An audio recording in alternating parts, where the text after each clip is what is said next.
सम्पूर्णमा मेरो नमस्कार। मेरो नाम धिरेन्द्र बहादुर शाह। अहिले भइरहेको शहीद स्मारक बी डिभिजन लिगमा मलाई 1.5 महिना भयो प्रतिबन्ध गरेको। हिजो भर्खरै मलाई एन्फाले फुकुवा गर्यो र बिना कारण ओल्ड कन्ट्र्याक्टको आधारमा मलाई सस्पेन्ड गरेको थियो र जुन कुरा मैले प्रेस मिटिङ, अदालत सबै ठाउँमा राख्दा पनि मैले न्याय पाएको थिएन। अनि अस्ति भएको भर्खरै साधारण सभामा एएफसी र फिफाको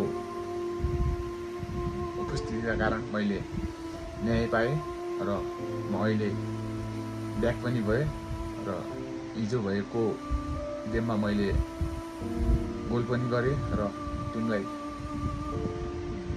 जित पनि दिलाउन सकेँ। खुसी छु।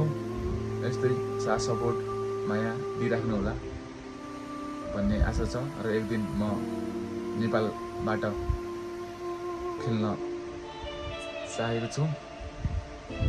आशा छ साथ सपोर्ट माया दिनुहुन्छ भन्ने।